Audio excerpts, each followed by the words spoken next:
ಅರ್ಥ ಏನು? ಆ ವಾಕ್ಯನೇ ಹೇಳ್ತಾ ಇದೆ, ಎಲ್ಲವೂ ತೀರಿತು. ಆ ವಾಕ್ಯ ಏನ್ ಹೇಳುತ್ತೆ? he has completed his mission and vision and drank the cup of wrath for us ಅಂತಂದ್ರೆ, ಅವರು ಭೂಮಿಗೆ ಬರುವಾಗ, ನಾವು ಪ್ರತಿಯೊಬ್ಬರು ಸಹ ಅಷ್ಟೇನೆ, ಭೂಮಿಗೆ ಕಳಿಸಲ್ಪಡುವಾಗ ದೇವರು ನಮ್ಮ ಮೇಲೆ ಒಂದು ಚಿತ್ತವನ್ನ ಇಟ್ಟು ಕಳಿಸ್ತಾರೆ. ಹಲ್ಲೆಲೂಯಾ. ನೀನ್ ನೆನ್ಸ್ಕೋಬಹುದು, ನಾನು ಗಾರ್ಮೆಂಟ್ಸ್ ಹೋಗೋಕ್ಕೋಸ್ಕರ, ನಾನು ಇಲ್ಲಿ ಏನದು ದೊಡ್ಡ ಟೀಚರ್ ಆಗೋಕ್ಕೋಸ್ಕರ, ದೊಡ್ಡ ಸಿಂಗರ್ ಆಗೋಕ್ಕೋಸ್ಕರ, ದೊಡ್ಡ ಪ್ರೀಚರ್ ಆಗೋಕ್ಕೋಸ್ಕರ, ಇಲ್ಲ ಏನೋ ಒಂದು ಆಗೋಕ್ಕೋಸ್ಕರ ದೇವ್ರು ನನ್ಗೆ ಕರೆದಿದ್ದಾರೆ. ಹಲ್ಲೆಲೂಯಾ ಅಂತ ಅಲ್ಲ. ಹಲ್ಲೆಲೂಯಾ. ನೀನು ಭೂಮಿಗೆ ಇಳಿದು ಬರೋವಾಗನೇ ದೇವ್ರು ನಿನ್ ಮೇಲೆ ಒಂದು ಚಿತ್ತ ಇಟ್ಟಿದ್ದಾರೆ. ಹಲ್ಲೆಲೂಯಾ. ಆವಾಗ ಆ ಚಿತ್ತನ ನಾವ್ ಏನ್ ಮಾಡ್ಬೇಕು? ಏನು ದೇವರೇ ನನಗೋಸ್ಕರ ನೀನ್ ಇಟ್ಟಿರೋ ಚಿತ್ತ ಏನು ಅಂತ ಕೇಳಿ ಏನ್ ಮಾಡ್ಬೇಕು? ಅದನ್ನ ನೆರವೇರಿಸ್ಬೇಕು. ಹಲ್ಲೆಲೂಯಾ. ಯೇಸು ಸ್ವಾಮಿ ಶಿಲುಬೆಯಲ್ಲಿ ಅದನ್ನ ನೆರವೇರಿಸಿದ್ರು. ಅದಕ್ಕೆ ಅವ್ರು ಹೇಳ್ತಾ ಇದ್ದಾರೆ, ಇಟ್ ಇಸ್ ಫಿನಿಶ್ ಅಂದ್ರೆ ತೀರಿತು, ಎಲ್ಲ ತೀರಿತು, ಮುಗಿಯಿತು. ಹಲ್ಲೆಲೂಯಾ. ಅದು ಮಾತ್ರ ಅಲ್ಲ, ಅವ್ರ ಒಂದು ದರ್ಶನ ಉಂಟು. ಯಾರಿಗೆ? ಯೇಸು ಸ್ವಾಮಿಗೆ. ತಂದೆಯ ಚಿತ್ತವನ್ನ ನೆರವೇರಿಸುವುದೇ ನನಗೆ ಆಹಾರ ಅಂತ ಯೇಸು ಸ್ವಾಮಿ ಹೇಳ್ತಾರೆ. ಹಲ್ಲೆಲೂಯಾ. ಭೂಮಿಯಲ್ಲಿ ತಂದೆ ಚಿತ್ತನ ನೆರವೇರಿಸೋದಕ್ಕಾಗಿನೇ ಅವ್ರು ಬಂದಿದ್ದಾರೆ. ಹಲ್ಲೆಲೂಯಾ. ಅವರು ಮರಣಕ್ಕೆ ಹೋಗ್ಬೇಕು, ಅವ್ರು ಹೋದ್ರು, ಎಲ್ಲಾ ಪಾಪವನ್ನು ಒತ್ಕೋಬೇಕು, ಒತ್ಕೊಂಡ್ರು. ಶಿಲುಬೆಯಲ್ಲಿ ಜಡಿಯಲ್ಪಟ್ರು. ಅನೇಕ ಏಟುಗಳನ್ನು ಓಡಿಸ್ಕೊಳ್ಪಟ್ರು. ಅವ್ರ ಶರೀರ ಕೀಳಲ್ಪಡ್ಬೇಕು ನಮಗೋಸ್ಕರ, ಅದು ನಡೆಯಿತು. ಅವರು ಮುಖಕ್ಕೆ ಉಗಿಬೇಕಾಗಿದ್ದು ಉಗಿಸ್ಕೊಂಡ್ರು. ಅವರ ಗಾಡಿಯನ್ನು ಸಹ ಎಳೆದ್ರು. ಹಲ್ಲೆಲೂಯಾ. ಅವರ ವಸ್ತ್ರವನ್ನು ಸಹ ಹರಿದು ಪಾಲು ಮಾಡಿ ಅವ್ರನ್ನ ನಗ್ನರನ್ನಾಗಿ ಮಾರ್ಪಡಿಸಿದ್ರು. ಎಲ್ಲ ಕೊಟ್ಟಿದ್ದೀನಿ, ನನ್ನ ಹತ್ರ ಏನೂ ಇಲ್ಲ. ಹಲ್ಲೆಲೂಯಾ. ಅದಕ್ಕೆ ದೇವರು ಸೈತಾನ್ ಬರುವಾಗ ಹೇಳ್ತಾರೆ ಏನಂತ? ಲೋಕದ ಅಧಿಪತಿ ಬರ್ತಾ ಇದ್ದಾನೆ, ಅವನದ್ದು ಕ್ರಿಯೆಗಳು ನನ್ನ ಬಳಿಯಲ್ಲಿ ಏನು ಇಲ್ಲ, ಅವನು ಕ್ರಿಯೆದ ನಿಡತ್ತಲೇ ಒಂಡ್ರುಮಿದೆ. ಹಲ್ಲೆಲೂಯಾ. ಅಂತ ದೇವರಿಂದ ಹೇಳಕ್ಕೆ ಸಾಧ್ಯವಾಗಿರೋದು ಏನಂದ್ರೆ, ನನಗೆ ಅಂತ ಅವ್ರು ಯಾವ್ದು ಇಟ್ಕೊಂಡಿಲ್ಲ. ಹಲ್ಲೆಲೂಯಾ. ಇವತ್ತು ಅನೇಕ ಕಾರ್ಯಗಳಲ್ಲಿ ನಾವು ನಾನು ತ್ಯಜಿಸಿದೀನಿ, ಬಿಟ್ಟಿದ್ದೀನಿ ಅಂತೀವಿ. ಇನ್ನು ನಾವು ಲೋಕಗೋಸ್ಕರ ಬಾಳ್ತಾ ಇದೀವಿ. ಯೇಸು ಸ್ವಾಮಿ ಬರುವಾಗ ಅವರ ರಹಸ್ಯ ಬರುವಣಿಗೆಯಲ್ಲಿ ನಾವು ಎತ್ತಲ್ಪಡ್ಬೇಕಂದ್ರೆ, ನಾವು ಭಾರವಾಗಿದ್ರೆ ನಾವು ಎತ್ತಲ್ಪಡಕ್ ಸಾಧ್ಯ ಇಲ್ಲ. ಹಲ್ಲೆಲೂಯಾ. ಪಕ್ಷಿಗಳಿಗೆ ಗೊತ್ತಾ? ಪಕ್ಷಿಗಳಿಗೆ ಒಂದು ವಿಧವಾದ ಬೋನ್ಸ್ ಇರುತ್ತೆ, ಅದನ್ನ ಹಾಲೋ ಬೋನ್ಸ್ ಅಂತಾರೆ. ಆದ್ರೆ ಅದರಲ್ಲಿ ವೆಯ್ಟ್ ಇರಲ್ಲ. ಹಲ್ಲೆಲೂಯಾ. ಆವಾಗ ವೆಯ್ಟ್ ಇಲ್ಲದೆ ಇರುವಾಗ, ಲೋಕದ ಕುರಿತು ಚಿಂತೆ ಭಾರ ಇಲ್ಲದೆ ಇರುವಾಗ ನಾವೇನ್ ಮಾಡ್ತೀವಿ? ಈಸಿಯಾಗಿ ಬರ್ಡ್ಸ್ ಮೇಲೆ ಹಾರ್ಲಿಕ್ಕೆ ಸಾಧ್ಯ. ಹಲ್ಲೆಲೂಯಾ. ವೆಯ್ಟ್ ಆಗಿರೋ ಪಕ್ಷಿ, ಈ ಕೋಳಿ ಹಾರಲ್ಲ, ಅದು ಭೂಮಿನಲ್ಲಿ. ಹಲ್ಲೆಲೂಯಾ. ಆ ರೀತಿ ಹದ್ದು ಬಹಳ ಎಚ್ಚರವಾಗಿ ಆರುತ್ತೆ. ಹಲ್ಲೆಲೂಯಾ. ಇನ್ನು ಅನೇಕ ಪಕ್ಷಿಗಳು ಆರುತ್ತೆ ಎತ್ತರವಾಗಿ. ಕಾರಣ ಏನಂದ್ರೆ ಅದರ ಎಲುಬುಗಳು ಒಂದು ಭಾರ ಇಲ್ಲ. ಆವಾಗ ನಮ್ಮಲ್ಲಿ ಬರ್ಡನ್, ಆ ಸಾಲ ಚಿಂತೆ, ಆ ಚಿಂತೆ, ಈ ಚಿಂತೆ, ಇವಾಗ ಏನ್ ತಿನ್ಬೇಕು, ಏನ್ ಉಟ್ಕೋಬೇಕು, ಇದೆಲ್ಲ ಯೋಚನೆ ಮಾಡ್ತಾ ಇದ್ರೆ ಇಲ್ಲೇ ನಾವ್ ಎತ್ತಲ್ಪಡಕ್ ಸಾಧ್ಯ ಇಲ್ಲ. ಹಲ್ಲೆಲೂಯಾ. ಅದನ್ನೆಲ್ಲ ಬಿಟ್ರೆ ಹಲ್ಲೆಲೂಯಾ, ದೇವ್ರು ಏನ್ ಮಾಡ್ತಾ ಇದಾರೆ? ನಾವು ಅವ್ರು ಬರುವಾಗ ನಮ್ಮನ್ನ ಎತ್ತುಕೊಳ್ತಾರೆ. ಹಲ್ಲೆಲೂಯಾ. ಅದು ಮಾತ್ರ ಅಲ್ಲ, ಏನ್ ಹೇಳ್ತಿದ್ರೆ, ಈ ಡ್ರ್ಯಾಂಕ್ ದ ಕಪ್ ಆಫ್ ವ್ರಾತ್ ಅಂತಂದ್ರೆ, ನಾವು ಮಾಡೋ ಒಂದೊಂದು ಪಾಪ ಇರ್ಬೋದು, ಪುಣ್ಯ ಇರ್ಬೋದು, ದೇವರು ಅದನ್ನ ಸೇರಿಸಿಡುವವರಾಗಿದ್ದಾರೆ. ಹಲ್ಲೆಲೂಯಾ. ನಾವು ಮಾಡೋ ತಪ್ಪು ಅದು ಒಂದು ಪಾತ್ರೆಯಲ್ಲಿ ಹೋಗಿ ಹಾಕಲ್ಪಡ್ತಾ ಇರುತ್ತೆ. ಹಲ್ಲೆಲೂಯಾ. ಅದನ್ನ ದೇವರು ಲೋಕದ ಕೊನೆಯಲ್ಲಿ ಹಿಂಗೆ ಬೊಗ್ಗಿಸ್ತಾರೆ ಆ ಪಾತ್ರೆ. ಹಲ್ಲೆಲೂಯಾ. ಅದು ಭೂಮಿ ಮೇಲೆ ಆ ಕೋಪ ಬರುತ್ತೆ. ಹಲ್ಲೆಲೂಯಾ. ಅದೇ ಪ್ರಕಾರವಾಗಿ ನಾವು ಮಾಡೋ ಪಾಪನು, ಆ ಪಾಪದ ಕೂಡ ತುಂಬಿಲ್ಲ ಅಂತ ಅನೇಕರು ಹೇಳ್ತಾರೆ. ಅದು ಗೊತ್ತಿಲ್ದಿರೇನೆ ಹೇಳ್ತಾರೆ, ಆದ್ರೆ ನಿಜವಾಗಿ ಅದು ನಡೆಯುತ್ತೆ. ಆಗ ಒಂದು ಪಾತ್ರೆನ ದೇವರು ಇಟ್ಟಿದ್ದಾರೆ. ಹಲ್ಲೆಲೂಯಾ. ಅದು ಕೋಪದ ಪಾತ್ರೆ. ಅದನ್ನ ಮಾಡೋ ಪಾಪ ದೇವರ ಕೋಪವಾಗಿ ಮಾರ್ಪಡುತ್ತೆ. ಹಲ್ಲೆಲೂಯಾ. ಆವಾಗ ನಾವು ಪಾಪ ಮಾಡ್ತಾ ದೇವ್ರು ಸುಮ್ಮನೆ ಇದ್ದಾರೆ ಅಂದ್ರೆ ದೇವರ ಕೋಪನ ಸೇರಿಸಿಟ್ಕೊಳ್ತಾ ಇದೀರಿ ಅಂತ ದೇವ್ರ ವಾಕ್ಯ ಹೇಳುತ್ತೆ. ಹಲ್ಲೆಲೂಯಾ. ಅವಾಗ ಯೇಸು ಸ್ವಾಮಿ ಶಿಲುಬೆಗೆ ಹೋಗಕ್ ಮುಂಚೆ ಒಂದು ಮಾತು ಹೇಳ್ತಾರೆ, ನಿಮ್ಗೆ ನೆನಪಿದೆಯಾ? ಏನ್ ಹೇಳ್ತಾರೆ ಅವರು?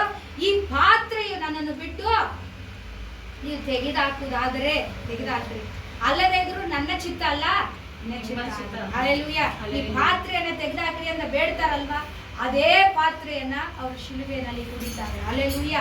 ಆ ಕೋಪದ ಆ ಪಾತ್ರೆಯನ್ನು ಅವರು ಕುಡಿದು ಮುಗಿಸ್ತಾರೆ. ಅದೇ ಕಂಪ್ಲೀಟೆಡ್. ಹಲ್ಲೆಲೂಯಾ. ನಮ್ಮ ಮೇಲೆ ಬರಬೇಕಾಗಿರುವಂತಹ ಆ ಅಪರಾಧ ಪಾಪಗಳ ಆ ಪಾತ್ರೆಯಲ್ಲಿ ಇರುವಂತಹ ಪಾನವನ್ನು ಯೇಸು ಸ್ವಾಮಿ ಕುಡಿತಾ ಇದ್ದಾರೆ. ಹಲ್ಲೆಲೂಯಾ. ಅದಕ್ಕೆ ಯೇಸು ಸ್ವಾಮಿ ಹೇಳ್ತಾರೆ, ಮುಗೀತು. ಹಲ್ಲೆಲೂಯಾ. ಅದು ಮಾತ್ರವಲ್ಲದೆ ದೇವ್ರು ಏನ್ ಹೇಳ್ತಾರೆ, ಒಂದು ಮನುಷ್ಯನಿಗೂ ದೇವ್ರಿಗೂ ಒಂದು ಡಿಸ್ಟೆನ್ಸ್ ಇತ್ತು. ಏನ್ ಡಿಸ್ಟೆನ್ಸ್? ಅವ್ರನ್ನ ನಾವು ನೋಡಕ್ಕಾಗಲ್ಲ. ಅಯ್ಯೋ, ಇಸ್ರೇಲ್ ಜನ ಕಿವಿ ಮುಚ್ಕೊಂತಾ ಇದ್ದಾರೆ. ವಿಧಾನ ತಂದೆ ದೇವರ ನಾವು ಅವ್ರನ್ನ ಕೇಳಿಸ್ಕೊಳ್ಳೋದು ಬೇಡ, ಅವ್ರ ವಾಯ್ಸನ್ನ ನಾವು ಕೇಳಿಸ್ಕೊಳ್ಳೋದು ಬೇಡ, ಭಯ ಪಡ್ತಾ ಇದ್ದಾರೆ. ದೇವ್ರು ಅಂದ್ರೆ ನಮಗೂ ಅವ್ರಿಗೂ ತುಂಬಾ ದೂರ. ಆಗ ಯೇಸು ಸ್ವಾಮಿ ಬರುವಾಗ ಏನ್ ಮಾಡ್ತಾ ಇದ್ದಾರೆ?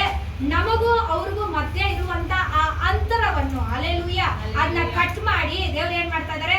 ಹತ್ರವಾಗಿ. ಹಲ್ಲೆಲೂಯಾ. ಪರಲೋಕನ ನಮ್ಮ ಹತ್ರ ಕರ್ಕೊಂಡು ಬಂದ್ರಂತೆ. ಹಲ್ಲೆಲೂಯಾ. ನಿಮ್ಮೊಳಗೆ ಪರಲೋಕ ಇದೆ ಅಂತ ಯೇಸು ಸ್ವಾಮಿ ಹೇಳ್ತಾ ಇದ್ದಾರೆ. ಹಲ್ಲೆಲೂಯಾ. ಆ ರೀತಿ ಹೇಳುವಾಗ ದೇವರಿಗೂ ಮನುಷ್ಯನಿಗಿದ್ದಂತಹ ಸಪರೇಷನ್, ಆ ಡಿಸ್ಟೆನ್ಸ್ ನ ದೇವರು ಏನ್ ಮಾಡ್ತಾ ಇದ್ದಾರೆ, ತೆಗೆದಾಕ್ತಾ ಇದ್ದಾರೆ ಶಿಲುಬೆಯಲ್ಲಿ. ಹಲ್ಲೆಲೂಯಾ.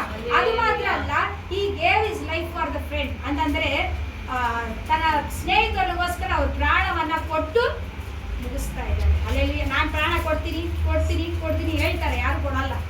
ಆಗ ಕೊಟ್ಬಿಟ್ರು ಶಿಲುಬೆಯಲ್ಲಿ ಯೇಸು ಸ್ವಾಮಿ. ಅದಕ್ಕೆ ದೇವರು ಹೇಳ್ತಾರೆ ಫಿನಿಶ್. ಹಲ್ಲೆಲೂಯಾ. ಏನೂ ಉಳಿದಿಲ್ಲ. ಈ ರೀತಿ ಪರಲೋಕದಲ್ಲಿ ಈ ರೀತಿ ಕೈ ಇದೆ. ಹಲ್ಲೆಲೂಯಾ. ಯೇಸು ಸ್ವಾಮಿ ಎರಡು ಕೈ ಹಿಂಗೇನಾಗಿದೆ, ಓಪನ್ ಅಲ್ಲಿದೆ. ಅದು ಏನ್ ಹೇಳ್ತಾನೆ, ನಮ್ಮ ತಾತ ಜೀವ ಸಮೇತ ಇದ್ದಾಗ ಹೇಳ್ತಾ ಇದ್ರು. ಹಲ್ಲೆಲೂಯಾ.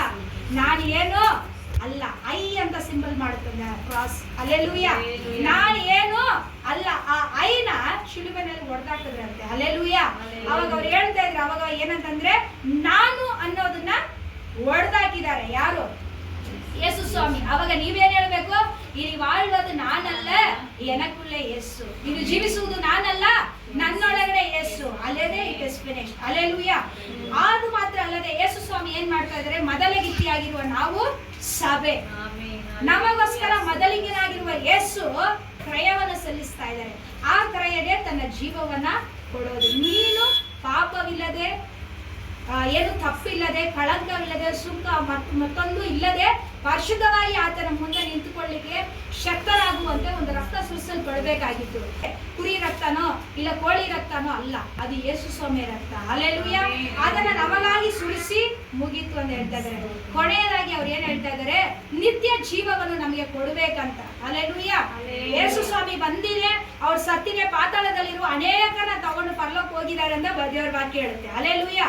ಆವಾಗ ಕೊನೆಯದಾಗಿ ದೇವ್ರು ಏನ್ ಹೇಳ್ತಾ ಇದ್ದಾರೆ, ಎಟರ್ನಲ್ ಲೈಫ್ ಅಂತಂದ್ರೆ ನಿತ್ಯ ಜೀವ ನಮಗೆ ಕೊಡಬೇಕಂತ ಹೇಳಿ ಅವರು ತನ್ನ ಜೀವವನ್ನು ಶಿಲುಬೆ ಮೇಲೆ ತ್ಯಾಗ ಮಾಡಿ ಮುಗಿಸಿದ್ದೇನೆ. ಹಲ್ಲೆಲೂಯಾ. ಯಾರ ಹತ್ರ ಹೇಳ್ತಾ ಇದ್ದಾರೆ ಇಟ್ ಇಸ್ ಫಿನಿಶ್ಡ್ ಅಂತ? ಅವರು ತಂದೆಯಾದ ದೇವರ ಹತ್ರ ಹೇಳ್ತಾ ಇದ್ದಾರೆ. ಏನಂತ? It is finished. ನೀನು ನನಗೆ ಈ ಭೂಮಿಯಲ್ಲಿ ಕಳಿಸಿದಂತ ನಿನ್ನ ಚಿತ್ತವನ್ನು ನಾನು ನೆರವೇರಿಸಿ ಮುಗಿಸಿದ್ದೀನಿ. ಹಲ್ಲೆಲೂಯಾ.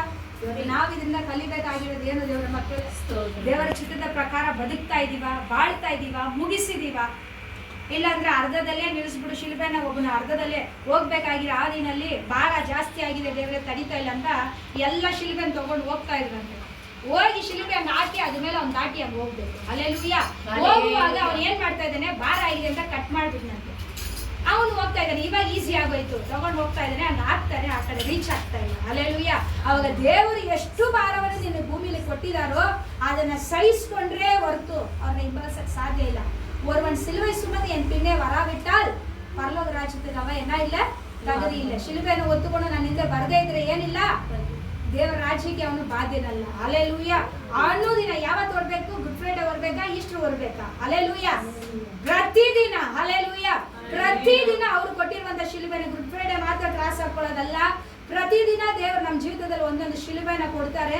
ಅದನ್ನು ನಾವು ಹೊರುತ್ತಾ ಏನ್ ಮಾಡ್ಬೇಕು, ಅದನ್ನ ಹಿಂಬಾಲಿಸಿ we have to follow until the end, ಕೊನೆವರೆಗೂ. ಹಲ್ಲೆಲೂಯಾ. ಅದನ್ನ ನಾವು ಮಾಡ್ಬೇಕಂತ ಎಂಬುದಾಗಿ ನಾವು ಇವತ್ತಿನ ದಿವಸ ಧ್ಯಾನ ಮಾಡ್ತಾ ಇದ್ದೀವಿ. ಹಲ್ಲೆಲೂಯಾ. ಈ ವಾಕ್ಯವನ್ನು ನಾನು ಮುಗಿಸ್ಕೊಳ್ತೇನೆ. It is finished. ಹಲ್ಲೆಲೂಯಾ.